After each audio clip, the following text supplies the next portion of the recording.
अगर आप business start करना चाहते हो तो हर इंसान, मैक्सिमम लोग सबसे बड़ा गलती कहाँ करते हैं पता है? वो स्टार्ट करते हैं किसी बड़े बिजनेसमैन को कॉपी करके। फॉर एग्जाम्पल मान लीजिए अगर आप रेस्टोरेंट खोलना चाहते हो तो आपका माइंडसेट क्या होगा पता है? आपका सबसे पहला इंटेंशन होगा कि आपके शहर में अच्छा अच्छा रेस्टोरेंट का ब्रांड किसका है। आप क्या करोगे? आप उन ब्रांड को कॉपी करने का कोशिश करोगे। मतलब आप उनके रेस्टोरेंट जाओगे, देखोगे उनका सेटअप कैसा है, उनका एम्बियंस कैसा है, और फिर आप कोशिश करोगे कि मैं ऐसे ही सेटअप करूंगा। मान लीजिए उनका 10 ब्रांच है, आपने उनका 10 ब्रांच घूमा, या आप मान लीजिए 4-5 रेस्टोरेंट के मल्टीपल ब्रांचेस घूमे और आपने वहां से आइडिया लिया कि ऐसा ऐसा ब्रांचेस है, ऐसा ऐसा, तो मैं भी ऐसे ही स्टार्ट करूंगा। तो उसमें क्या होता है ना, आपने एक बड़ा ब्रांड का रेस्टोरेंट देख लिया, सेटअप देख लिया, तो आप क्या करिएगा? आप वो ब्रांड को कॉपी करने के लिए आप एक बड़ा सेटअप करिएगा, एक बड़ा इंटीरियर करिएगा। तो उसमें क्या होगा? आप 25-30 लाख 40 लाख रुपए का इन्वेस्टमेंट करिएगा और रेस्टोरेंट स्टार्ट करिएगा। तो क्या होगा? उस रेस्टोरेंट में जो प्राइस है, मान लीजिए उस रेस्टोरेंट में बिरयानी का प्राइस फॉर एग्जाम्पल 400 रुपया है। तो आप क्या करिएगा? आप सोचिएगा वो 400 रुपये में दे रहा है, मैं 350 में दूंगा या 370 रुपये में दूंगा, 10% कम। तो आपको लगेगा कि कस्टमर आपके पास आएगा। मगर आप एक चीज सोचिए, वो ब्रांडेड रेस्टोरेंट है, 20 साल से वो मार्केट में है, लोग उसका खाना हजारों बार खा चुके हैं और उनका टेस्ट उनको पता है लोगों को। तो लोग सिर्फ 10% कम देने के लिए आपके ब्रांच में कभी नहीं आएगा। ठीक है, वो हमेशा सोचेगा मैं जहां पे खाता हूं वहीं पे जाऊंगा। बहुत मुश्किल है कस्टमर को तोड़ना, किसी ब्रांड का कस्टमर को तोड़ना बहुत मुश्किल होता है। तो मेरा सलाह क्या है, मैं आपको सजेशन देता हूं कि अगर आप मान लीजिए रेस्टोरेंट खोलना चाहते हैं, फॉर एग्जाम्पल, मतलब बिजनेस तो बहुत होता है, एक एग्जाम्पल दे रहा हूं इस रेस्टोरेंट बिजनेस का। आप मान लीजिए रेस्टोरेंट खोलना चाहते हैं, तो आप ये देखिए कि जो ब्रांड, जो रेस्टोरेंट 20 साल से मार्केट में राज कर रहा है आपके शहर में, बहुत अच्छा चल रहा है, बहुत फ्लो है, 10-15 ब्रांचेस है, उसने स्टार्ट कैसे किया था? आप देखिएगा उसने स्टार्ट छोटा किया था। जैसे एक रेस्टोरेंट है हमारे शहर में, उसने स्टार्ट छोटा किया था। जब मार्केट में बिरयानी 25-30 रुपए में बिकता था लोकल दुकान पे, उसने अपना दुकान खोला था और बिरयानी 40 रुपए में बेचता था। मतलब डिफरेंस सिर्फ 10 रुपए का था। तो वो 10 रुपया लोगों के लिए कोई बड़ा अमाउंट नहीं था। लोग सोचते थे मैं जो छोटा छोटा लोकल दुकान से बिरयानी खरीदूंगा 30 रुपए का, उससे अच्छा है इसके पास मैं 40 रुपया दे के खरीद लूंगा, इनके पास बैठ के खाने का भी है। मान लीजिए एसी नहीं भी रहा, सेटअप बहुत हाई फाई नहीं, लोकल सेटअप, बस बैठ के खाने का जगह है, तो 10 रुपया दे के वो खाने बैठ जाता था वहां पे, और उनका दुकान वहां से शुरुआत हुआ, चलना शुरू हुआ। आज वो बिरयानी 400 में बेच रहा है। तो उसने शुरू कहां से की? उसने किसी बड़े ब्रांड को कॉपी करके उनका कस्टमर तोड़ना नहीं चाहा, उसने लोकल कस्टमर को पकड़ा, लोकल ब्रांड को पकड़ा, लोकल लोगों को पकड़ा, और वहां से उसने 40 का बिरयानी फिर 50 किया, फिर 60 किया, 70 किया, 100 किया, 120 किया, ऐसे करते करते आज वो 400 रुपए में बेच रहा है। अब आप एक चीज देखिए, आज भी लोकल बिरयानी जो है 100 रुपए में मिल जाता है, चिकन बिरयानी लोकल दुकान में 100 रुपए में मिल जाता है, वो बेच रहा है 400 में। मतलब उसके पास जो आप एक बिरयानी लीजिएगा, इसके पास लोकल दुकान में आप 4 ले लीजिएगा। पर जब उसने स्टार्ट किया था तब क्या था?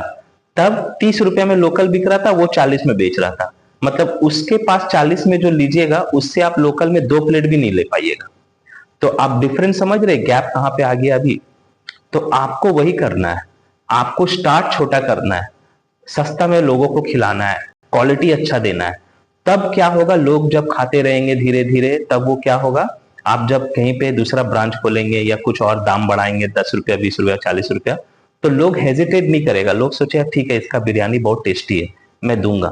कोई आपसे सस्ता में मान लीजिए 10 रुपये कम में बिरयानी बेच रहा है, तो लोग वहां पे जाने में हिचकेगा, सोचेगा नहीं इनका बिरयानी बेटर है, मैं इनके पास ही खाऊंगा।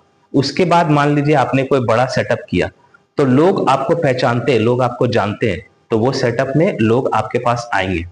ये बिरयानी का सेटअप में, मतलब मैं रेस्टोरेंट का सेटअप का एक छोटा एग्जांपल दिया कि स्टार्ट जो है वो हमेशा छोटा करो, उसके बाद धीरे धीरे आप बढ़ो, सस्ता में अच्छा खाना बेचो और फिर धीरे धीरे आप बढ़ो। जैसे मेरा एक दोस्त सलून खोलना चाहता था। तो उसने मुझे बताया कि वो जब इंटीरियर वाला से बात किया तो उसका जो सेटअप कॉस्ट आया वो 10 से 15 लाख रुपया का करीब आया। तो वो मुझे बोल रहा था कि सलून खोलना है, 15 लाख का इन्वेस्टमेंट है। तो मैंने उसे समझाया कि भाई 15 लाख अगर तुम इंटीरियर में और सेटअप में ही खर्चा कर दोगे तो सर्वाइवल कहाँ से लाओगे? क्योंकि आप जब कोई बिजनेस स्टार्ट करते हो तो स्टार्टिंग में आपका सेल नहीं होता है, आपका पास रेवेन्यू नहीं आता, आपके पास पैसा नहीं आता है। आपको अपने पॉकेट से वो इन्वेस्टमेंट करना पड़ता है इनिशियल 2 महीना, 5 महीना, 6 महीना तक। तो मैंने उनको समझाया कि ये जो 15 लाख का बजट तूने बनाया है ना अपना इंटीरियर के लिए, सेटअप के लिए, ये 15 लाख का बजट तेरा दुकान का रेंट, दुकान का डिपॉजिट, इंटीरियर, 6 महीना का सर्वाइवल, ये पूरा मिला के 15 लाख रुपया होना चाहिए तुम्हारा। तब जाके तुम बिजनेस को खड़ा कर पाओगे। अगर 15 लाख सच में तुम सेटअप में लगा रहे हो तो भाई सेटअप उतना हेवी मत करो, सेटअप आप नॉर्मल करो, क्रिएटिविटी लाओ। आप कम बजट में भी अच्छा इंटीरियर क्रिएटिव अगर हो आप, और अगर आप डायरेक्ट कारपेंटर को पकड़ते हो, जो जो मिस्त्री ये सब काम करता है, उन लोगों से डायरेक्ट आप बुला के खुद से काम करवा के सेटअप करते हो, तो हो सकता है 15 लाख जो आपने इंटीरियर वालों को दे रहे हो सेटअप के लिए, वो 15 लाख में आपका दुकान का डिपॉजिट भी हो जाएगा, दुकान का रेंट भी निकल हो जाएगा, आपका इंटीरियर भी हो जाएगा, प्लस आपका 6 महीना का सर्वाइवल भी निकलेगा। और अगर आपने ऐसा स्ट्रैटेजी बना के ऐसा प्लान किया तो चांसेस है कि आप सरवाइव कर जाओगे, आप उस बिजनेस को खड़ा कर दोगे 6 महीना में। पर अगर आपने स्टार्टिंग में ही 15 लाख रुपया डाल दिया तो बिजनेस जब शुरू होगा और जब रेवेन्यू नहीं आएगा, प्रॉफिट नहीं आएगा, तब आप टूट जाओगे। तब आप सोचोगे यार और 15 लाख लगाना होगा, 6 महीना का और सर्वाइवल चाहिए मुझे। तो इससे क्या होगा, आपका जो मोटिवेशन है वो थोड़ा कम हो जाएगा उस बिजनेस को लेके। तो हमेशा बिजनेस को जो है एकदम मिनिमम कॉस्ट पे स्टार्ट करिए, सबसे सिंपल और सबसे कम दाम में, ताकि आप कस्टमर बना सके, प्रॉफिट ला सके। जब धीरे धीरे प्रॉफिट होने लगे, धीरे धीरे गाड़ी चलने लगे, तब आप उसे लग्जरी बनाइए, दाम बढ़ाइए, ब्रांचेस खोलिए, ब्रांड बनाइए, विजन बड़ा रखिए। क्या ना, बहुत सारा छोटा दुकानदार छोटा स्टार्ट करता है, वो छोटा रह जाता है क्योंकि उसका विजन बड़ा नहीं होता है। पर आप अगर छोटा स्टार्ट करिएगा और अगर आपका विजन बड़ा रहा तो आप छोटा स्टार्ट करके बड़ा ब्रांड बन सकते हो। पर अगर आपका विजन बड़ा है और आप स्टार्ट ही कर रहे हो बड़ा, तो फेलियर का चांसेस ज्यादा है। और अगर आपका विजन बड़ा है और आप स्टार्ट छोटा कर रहे हो, तो चांसेस है कि आप मार्केट में सरवाइव करोगे और आपका विजन आपको उस ब्रांड, उस लेवल तक ले जाएगा जहां आपने अपने कंपनी को, अपने ब्रांड को एक बड़ा नाम बना दिया, बहुत सारे ब्रांचेस खोल दिए।